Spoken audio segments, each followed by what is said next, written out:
The screens turned red at exactly 11:47 p.m. Martin Hale watched his entire empire begin to disintegrate in real time. Each flashing alert was another piece of his world collapsing. Every command he typed only made it worse. 73 floors above Vancouver's rain-soaked streets, his penthouse office had become a glass cage. Someone, somewhere, was watching him panic. The emergency exits locked. His phone died in his hand. And for the first time in 15 years, Martin understood what it felt like to be powerless. Behind him, the cleaning woman, the one whose name he'd never bothered to learn, was still standing in the doorway, watching him. When she finally spoke, her voice was calm, almost bored. "You're not being hacked," she said quietly. "You're being mirrored." Martin turned to face her, and in that moment, everything he thought he knew about control, about power, about who mattered and who didn't, began to shift beneath his feet like sand. Welcome to the channel. If you're new here, we tell stories that make you think, stories about power, betrayal, and the people society trains us not to see. Hit that subscribe button right now, because what happens next will change everything you thought you knew about who really holds power in this world. Trust me, you won't want to miss a single minute of this. 3 hours earlier, Martin had been untouchable. He sat in his executive chair, the leather soft as skin beneath him, watching the final authorization code scroll across his private terminal. The acquisition was nearly complete. In 17 minutes, his company would control the shipping algorithm used by 42 ports across 3 continents. Every container, every manifest, every route would pass through systems he owned. The legal shipping, yes, but also the other kind. The kind that made real money. The kind that required invisibility and precision, and the absolute certainty that no one could trace the threads back to him. His reflection in the dark window showed a man who had won. Graying at the temples now, sharper in the jaw than he'd been at 30, but still hungry. Still convinced that the world was a game of information, and whoever controlled the data controlled everything else. He'd built his empire on that principle, brick by careful brick, shell company by shell company, until the legitimate face of his logistics firm masked something far more profitable underneath. The office was silent except for the hum of servers and the distant sound of a vacuum cleaner in the hallway outside. Martin barely registered it. The cleaning staff were ghosts to him, necessary but invisible, like the air conditioning or the security cameras. He'd trained himself long ago not to waste mental energy on people who didn't matter. He entered the final authorization code. The screen blinked once, then twice. Then it turned red. Martin's hand froze on the mouse. Red wasn't part of the sequence. Red meant error, meant breach, meant something had gone catastrophically wrong. A new window opened, then another, then 5 more, cascading across his monitors like a virus spreading through living tissue. His secure accounts, the ones buried under 7 layers of encryption and routed through banks in 3 countries, began displaying withdrawal alerts. Large withdrawals. Automated. Unstoppable. He tried to close the windows. They multiplied instead. His heart was suddenly loud in his ears. Martin grabbed his phone and dialed his head of security. The call connected, rang once, then cut to a dead tone that sounded like mockery. He tried again. Same result. He switched to his secondary phone, the one only 5 people in the world knew existed. It was already powered down, and when he tried to restart it, the screen stayed black. The overhead lights dimmed, then brightened, then settled into an emergency mode that cast everything in harsh white. The lock on his office door engaged with a heavy click. Martin stood up, so fast his chair rolled backward, and hit the credenza. He walked to the door and pulled the handle. Nothing. He pulled harder. The door didn't even rattle. It was as if the building itself had decided to keep him here. His breath was coming faster now, shallow and tight. Panic was a weakness he'd eliminated years ago, but it was creeping back into his chest like cold water rising. He turned back to his desk and saw new windows opening on their own, files he'd encrypted years ago unlocking themselves and spilling their contents across the screen. Names, dates, routes, transactions that could end him if they ever reached the right people. Someone was inside his system. Not just inside, but operating with his credentials, his access, his digital fingerprints. Every security measure he'd implemented was being turned against him, and whoever was doing this knew exactly where to strike. Martin forced himself to breathe, to think. He'd survived worse than this. He'd built an empire by staying 3 steps ahead of everyone else, by anticipating threats before they materialized. This was just another problem, another puzzle that required the right combination of pressure and strategy to solve. He sat back down and began typing, trying to isolate the breach, to find the entry point. But every command he entered seemed to trigger a new cascade of compromises. Files were being copied to external servers he didn't recognize. His encrypted communications were being decrypted in real time. The shipping algorithm he'd just acquired was being accessed by someone else, someone who was methodically downloading every line of code. He heard movement behind him and spun in his chair. The cleaning woman stood just inside the door, which apparently hadn't locked for her. She held her card in front of her like a shield, but her posture wasn't frightened. She was watching him with an intensity that made his skin prickle, her dark eyes moving from his face to the screens and back again. She was younger than he'd thought, late 20s maybe, with her hair pulled back in a simple ponytail and the kind of face that disappeared in a crowd. "You need to leave," Martin said, his voice sharp. "Now." "This floor is on lockdown." She didn't move. "The door let me in." "I don't care." "Get out." Instead, she took a step closer, her head tilted slightly as she studied the screens over his shoulder. "Those are credential clones," she said, her voice calm, almost conversational. "Whoever's attacking you isn't brute forcing their way in. They're using your own access to do it. Every time you try to stop them, you're actually giving them more permissions." Martin stared at her. The words were too specific, too technical to be a guess. "What did you just say?" She met his eyes directly, and for the first time, Martin saw something there he hadn't expected. Intelligence. Sharp, focused, and utterly unafraid. "You're not being hacked," she repeated. "You're being mirrored. Someone with executive-level access sold you out, and they're using your credentials to make it look like you're doing this to yourself." His throat felt tight. "Who are you?" She didn't answer immediately. Instead, she walked around his desk, moving with a confidence that made it clear she knew exactly what she was doing. She leaned over his keyboard and typed 3 commands so quickly her fingers were a blur. One of the cascading windows froze, then closed. The withdrawal alerts stopped multiplying. It took her 12 seconds. Martin's mind was racing, trying to reassemble his understanding of reality. "How did you?" "Because I know what to look for," she said, straightening up. "And because whoever did this is good, but they're not perfect. They left a signature in the authentication logs. See." She pointed to a string of code on one of his monitors, characters that looked like gibberish to anyone who didn't know what they meant. "That's a timestamp anomaly. Your system thinks you've been logged in from 3 locations simultaneously. That's physically impossible unless someone cloned your credentials." Martin felt something cold settle in his stomach. "You need to tell me who you are. Right now." She pulled back slightly, and for the first time, he saw hesitation cross her face. "My name is Sophie Grant. I clean this floor 4 nights a week. And 6 months ago, I was a cyber analyst for a private security firm in Washington." The pieces were starting to connect, but they weren't forming a picture that made sense. "Why are you cleaning floors?" "Because no one audits people they don't see," Sophie said simply. "After Washington, I needed to disappear. This was the best way to do it." "What happened in Washington?" Her jaw tightened. "I found something I wasn't supposed to find. A backdoor in a defense contractor system, planted there intentionally. When I reported it, I became the problem instead of the solution. They blamed me for the breach, blacklisted me, and made sure I couldn't work in tech anywhere in the States. So I erased myself and started over." Martin's paranoia was a living thing now, coiling around his thoughts. "And you just happened to end up working here?" "No," Sophie said, and her voice went quiet. "I chose this building specifically because 3 months ago, I saw patterns in your network traffic that suggested someone was using your company's systems for something bigger. I needed to get close enough to see what it was." "You've been spying on me." "I've been watching," she corrected. "There's a difference. I'm not the one attacking you right now, Mr. Hale. But I think I know how to stop whoever is." Martin wanted to call security, to have her removed, to lock her in a room until he figured out what game she was playing. But his security lines were down. His phones were dead. And every second he wasted, more of his empire was bleeding out into the digital void. He was trapped with a woman who was either his only chance at survival or another threat he hadn't seen coming. The screens flashed again. Another account compromised. Another layer of protection stripped away. Sophie was watching him, waiting. "You have a choice," she said. "You can keep trying to fix this yourself and watch everything you built collapse in the next 20 minutes. Or you can let me help." "Why would you help me?" "Because whoever's doing this isn't just after you," Sophie said. "They're using your network to move something bigger, and if they succeed, a lot more people than you're going to get hurt. I didn't spend 6 months invisible just to watch that happen." Martin looked at her, really looked at her for the first time. The calm in her face, the certainty in her posture, the way she disabled part of the attack like it was nothing. Everything in his training told him not to trust her. Everything in his gut told him he had no other choice. "What do you need?" he asked finally.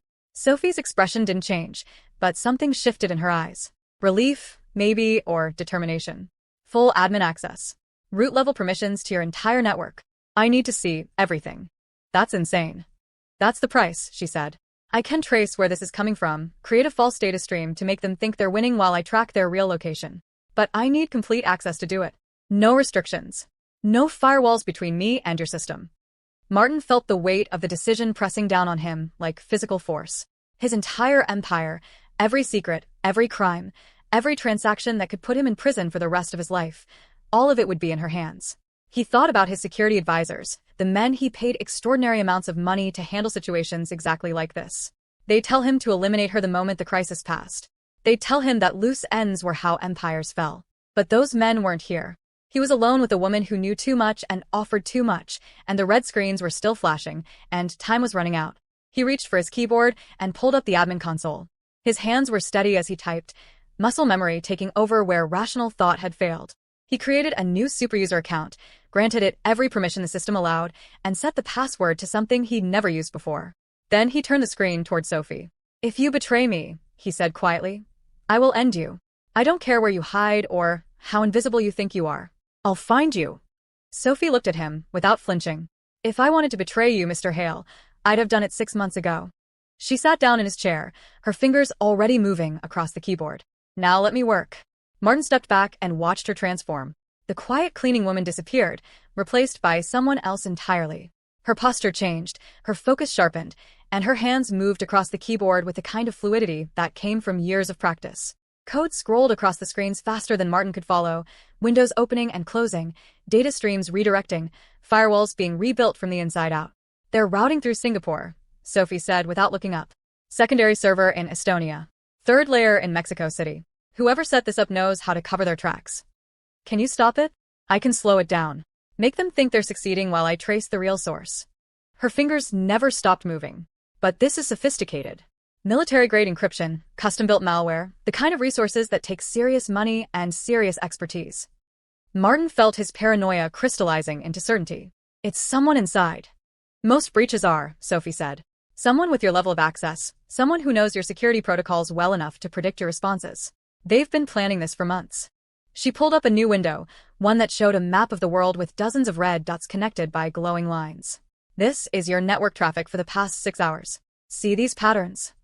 She highlighted a cluster of connections that formed a shape Martin didn't recognize. Someone's been siphoning data long before tonight. Small amounts, carefully timed to avoid triggering alerts. Tonight's attack is just the finale. Martin's jaw clenched. "Show me who." "I'm working on it." Sophie's eyes narrowed as she typed. "But I need to build the trap first.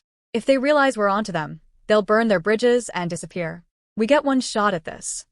She worked in silence for several minutes, and Martin found himself studying her profile, trying to reconcile the person in front of him with the invisible woman who'd pushed a cleaning cart past his door 4 nights a week.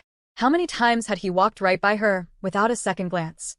How many conversations had he had on his phone while she was in the room, assuming she didn't matter enough to be a security risk? "There," Sophie said suddenly. "I've created a false data stream. As far as they know, they're still downloading everything. But what they're actually getting is garbage wrapped in authentic-looking encryption. Meanwhile, I'm tracking every packet they receive back to its source." One of the screens showed a progress bar slowly filling. Numbers and codes cascaded down another monitor like digital rain. Sophie leaned back in the chair, her first moment of stillness since she'd started working, and Martin saw exhaustion around her eyes. "How long?" he asked. 20 minutes. Maybe less." She glanced at him. "You should know that when we find out who did this, it's going to hurt. It always does when it's someone close." Martin had built his career on the principle that trust was weakness. He'd surrounded himself with people who feared him more than they liked him, who stayed loyal because disloyalty was expensive. But fear could be bought, and loyalty could be sold, and somewhere in his organization, someone had decided that betraying him was worth the risk. The screens continued their work, and Martin stood at the window watching the rain stream down the glass like the tears he'd forgotten how to shed. Behind him, Sophie's fingers moved intermittently across the keyboard, adjusting parameters, fine-tuning the trap. The office felt smaller than it had an hour ago, the walls pressing in despite the panoramic view. "Can I ask you something?" Martin said without turning around. "Yes." "What did you find?" "In Washington." Sophie was quiet for a moment. A government contractor was selling backdoor access to foreign entities. Not just selling information, but actually building vulnerabilities into defense systems on purpose. "I thought I was being a hero by reporting it. Turned out I was just inconvenient. They silenced you. They tried." Her voice was hard now. "But I'm not very good at staying silent." The progress bar on the screen reached 70%. Martin's phone, still dead, sat on his desk like an accusation. He thought about all the people in his organization, the executives and managers and analysts who depended on him for their livelihoods. One of them was a traitor.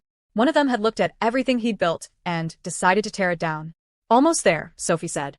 The bar hit 90%. Then it stopped. Sophie's hands froze over the keyboard. No, she said quietly. What's wrong? They know.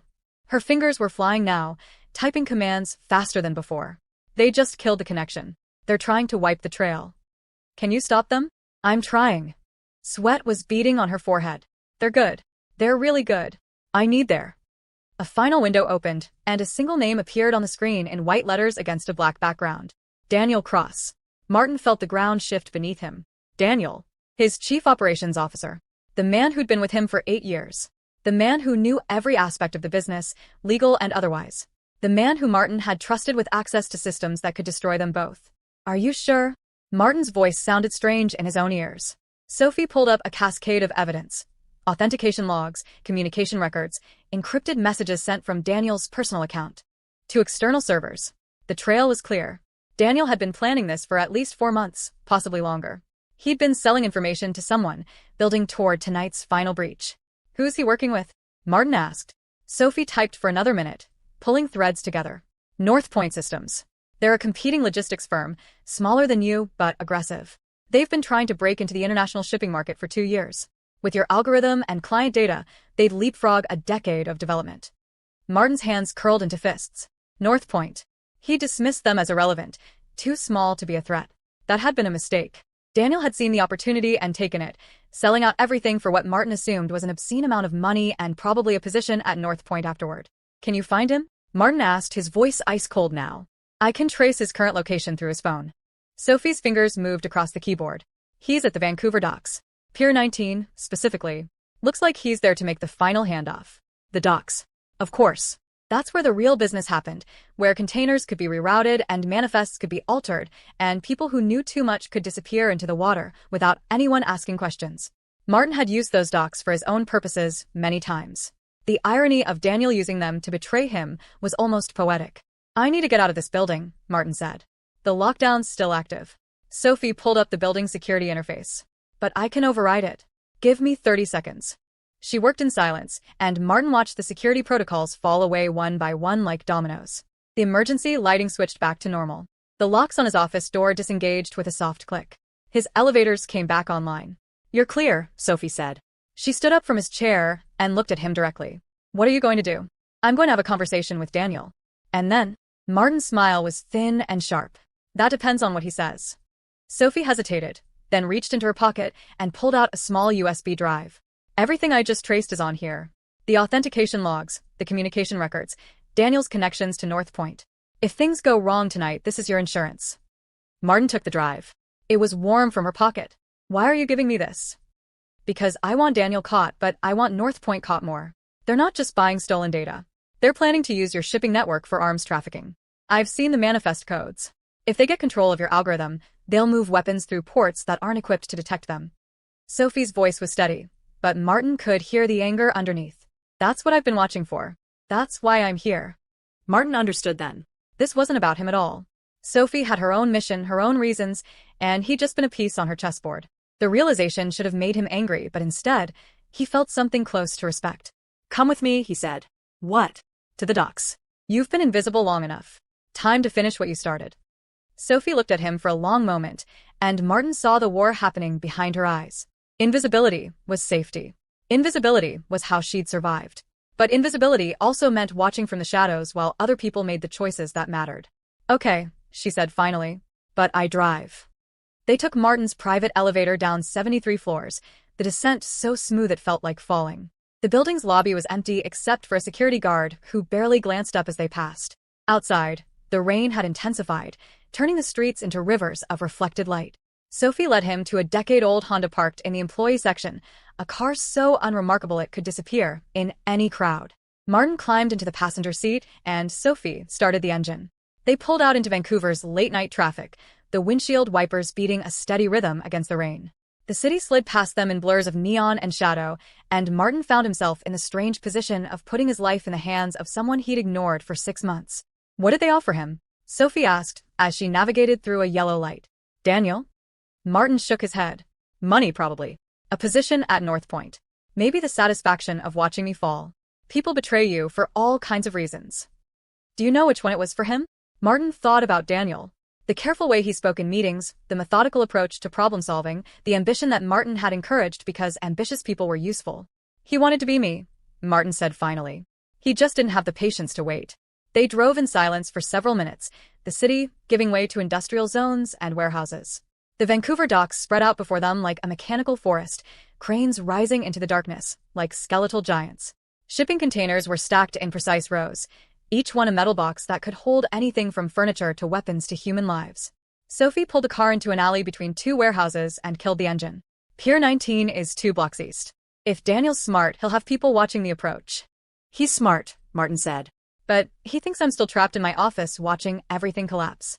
He won't expect me here. They climbed out of the car, and the rain immediately soaked through Martin's expensive suit. Sophie moved with confidence through the maze of containers and equipment, her dark clothes blending with the shadows. Martin followed, his shoes splashing through puddles that smelled like oil and salt water. Pier 19 came into view between two stacks of containers. A single ship was docked there, medium-size, flying a Liberian flag that meant nothing. 3 men stood near the gangway, their postures tense and alert. Martin recognized one of them immediately, even from a distance. Daniel Cross looked older than Martin remembered, or maybe it was just the harsh dock lights that made everyone look worn down. He was checking his watch, his other hand holding a briefcase that Martin knew contained the stolen data, the keys to the kingdom Daniel had sold.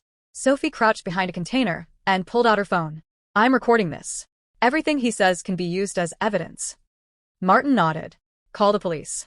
Tell them there's an illegal data transaction happening. Send them the address. They'll arrest you too if they find anything. Let me worry about that. Martin stepped out from behind the container and walked toward the pier, his footsteps echoing on the wet concrete. Daniel saw him when he was 20 feet away. The color drained from his face, so fast it looked like someone had pulled a plug. The 3 men with him reached inside their jackets, but Daniel held up a hand to stop them. Martin, Daniel said, and his voice was almost steady. I didn't expect to see you here. Obviously. Martin stopped a few feet away, close enough to see the fear and defiance warring in Daniel's expression. Everything's falling apart back at the office. You should be there. I had other plans. I noticed. Martin glanced at the briefcase. North Point paying well? Daniel's jaw tightened. Better than you ever did. I gave you everything. A career. Trust. Access to systems that could make you rich beyond anything North Point could offer. You gave me scraps, Daniel said, and now the anger was bleeding through. You sat in your tower and made decisions that should have been mine. You treated me like I was your employee instead of your partner. I built half of what you have, Martin, and you never once acknowledged it. Martin felt something twist in his chest. Not guilt, exactly, but recognition. He'd seen Daniel the same way he'd seen Sophie, as a tool to be used rather than a person to be valued. The difference was that Daniel had the access and the anger to do something about it. So you decided to burn it all down, Martin said.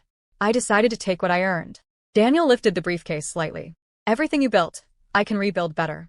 North Point will give me the resources and the recognition I deserve. And the arms trafficking? Martin asked quietly. The weapons are going to move through ports that can't detect them? Is that part of what you deserve? Daniel's expression flickered. That's not my concern. It should be. Because when people die from those weapons, when children in war zones are killed by guns that moved through your shipping routes, that blood is on your hands. Don't lecture me about morality, Daniel snapped. You've been moving illegal cargo for years. You built an empire on being invisible and untouchable. I'm just playing by your rules. My rules kept us alive, Martin said. Your rules are going to get people killed. Behind him, Martin heard sirens in the distance, growing closer. Daniel heard them too. His eyes widened, and he took a step backward toward the gangway. You called the police, Daniel said, disbelief and fury mixing in his voice. Someone did, Martin replied. Daniel looked at the briefcase in his hand, then at the ship behind him, calculating his options. The 3 men with him were already moving toward the gangway, abandoning the deal. Daniel followed them, breaking into a run. But Sophie was faster. She emerged from the shadows behind Daniel, and before he could react, she'd grabbed the briefcase from his hand. Daniel spun around, reaching for her, but she was already backing away, holding the case against her chest like a shield. It's over, Daniel, Sophie said. He stared at her, recognition slowly dawning on his face. You're the cleaner. From Martin's floor. My name is Sophie Grant, and I've been watching you for 3 months. The police sirens were deafeningly close now. Blue and red lights cut through the rain, painting everything in alternating colors. Daniel looked from Sophie to Martin to the approaching vehicles, and Martin saw the exact moment when he understood that he'd lost. "You built a monster, Martin," Daniel said, his voice hollow. "I just learned how to sell it." Then the police were there, officers flooding the pier with weapons drawn and voices shouting commands. Daniel dropped to his knees without being asked, his hands behind his head, his expression empty. The three men from North Point tried to run, but there was nowhere to go. The ship's engines roared to life, but it was too late for that too. Sophie handed the briefcase to one of the officers and began explaining what was inside. Martin stood to the side and watched his empire's secrets spill out into police custody, watched officers who would spend months unraveling every thread of what he'd built. He should have felt panic. Instead, he felt oddly numb. One of the officers approached him. "Martin Hale? We need you to come with us. There are questions you need to answer." Martin nodded. He'd known this moment would come eventually. The only surprise was how it had arrived. But before he could move, Sophie was there, standing between him and the officer. "He's the victim here," she said firmly. "His company was attacked. Daniel Cross and North Point Systems are the criminals you want." Mr. Hale cooperated fully in their capture. The officer looked skeptical, but Sophie pulled out her phone and began showing him evidence, logs, and records that painted a very specific picture of what had happened tonight. Martin watched her work and realized she was protecting him, carefully framing the narrative so that his illegal activities stayed hidden while Daniel and North Point took the fall. She was saving him while simultaneously exposing herself. The officer finally nodded. "We'll still need Mr. Hale to come to the station and make a formal statement, but he's not under arrest at this time." The officer walked away, and Sophie turned to face Martin. Rain dripped from her hair, and her clothes were soaked through, and she looked more alive than anyone Martin had ever seen. "You didn't have to do that," Martin said. "Yes, I did. Because if they started digging into your systems, they'd find things that have nothing to do with Daniel.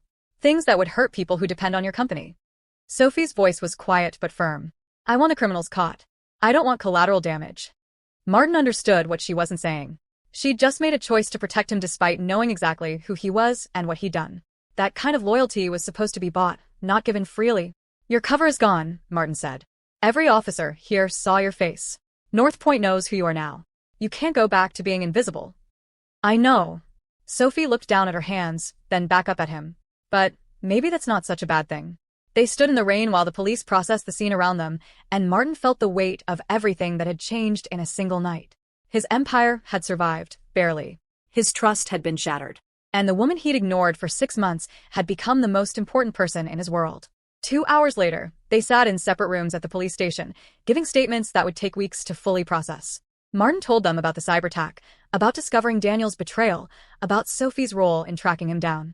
He carefully omitted every detail that would lead investigators too close to the parts of his business that needed to stay hidden. Sophie told them about her background in cyberanalysis, about noticing irregular patterns in Martin's network, about deciding to investigate. She carefully omitted how long she'd been watching and exactly how much she knew about Martin's operations. When they finally let them leave, dawn was breaking over Vancouver.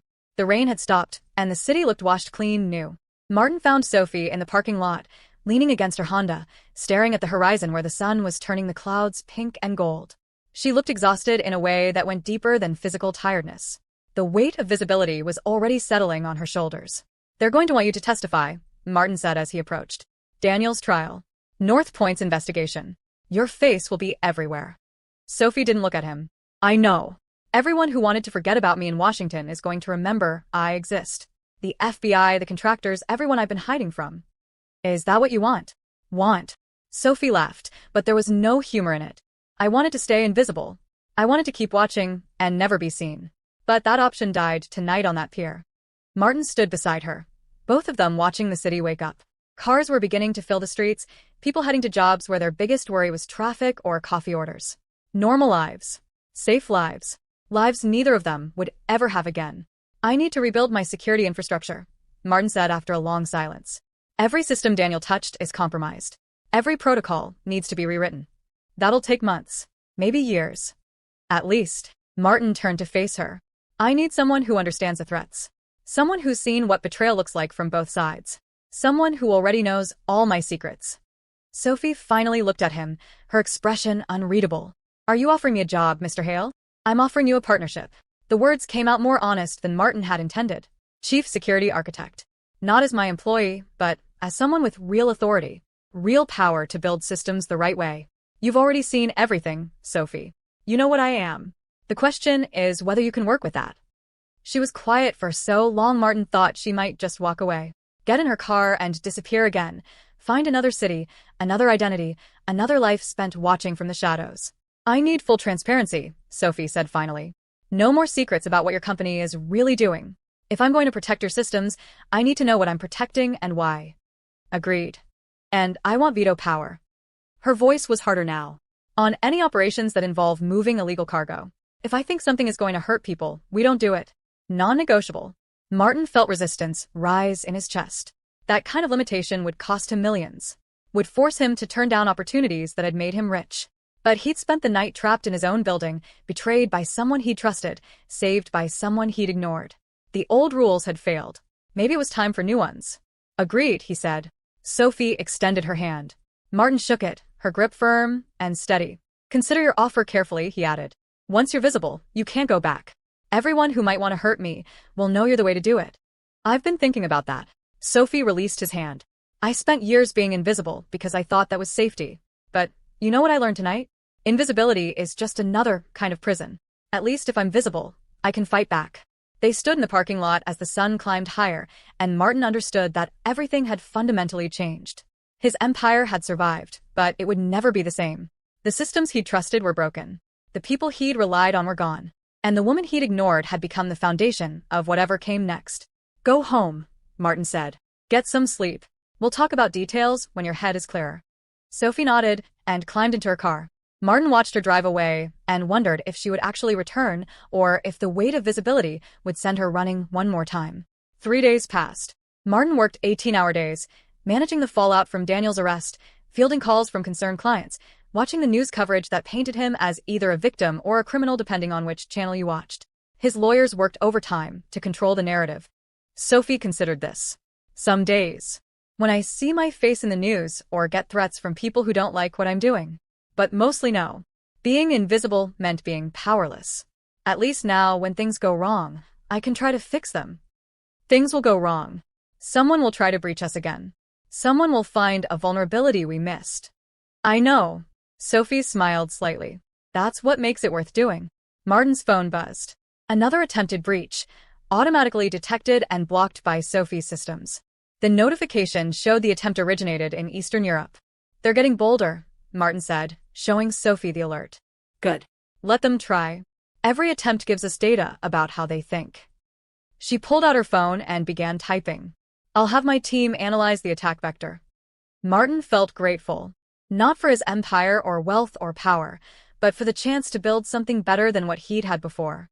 Something stronger because it was shared. Sophie, he said. She looked up. Thank you. For not staying invisible. She held his gaze, then nodded. Thank you for finally learning to see. Now, if you've made it this far, I need you to do something. Hit that subscribe button if you haven't already, because the stories here are about power, betrayal, and the people society teaches us not to see. Drop a comment and tell me what you thought about Sophie's choice. Would you have stayed invisible and safe, or stepped into the light and taken the risk? And if this story made you feel something, hit that like button. The next morning, Martin arrived at his office to find Sophie already there, her team gathered around a screen displaying a network map that looked impossibly complex. We found something, Sophie said when he entered. Martin's pulse quickened. What kind of something? Remember how I said there were bigger networks than North Point? Sophie zoomed in on connections spanning from Singapore to Rotterdam to Los Angeles. I've been tracking anomalies in global shipping data for months. Patterns suggesting someone is coordinating illegal cargo movements on a massive scale. Last night, I finally traced one of the hub points. Where? Here. Vancouver. There's a facility near the port processing manifest data for routes we don't control. They're using a modified version of your algorithm, probably stolen by Daniel before we caught him. Martin's jaw clenched. Show me.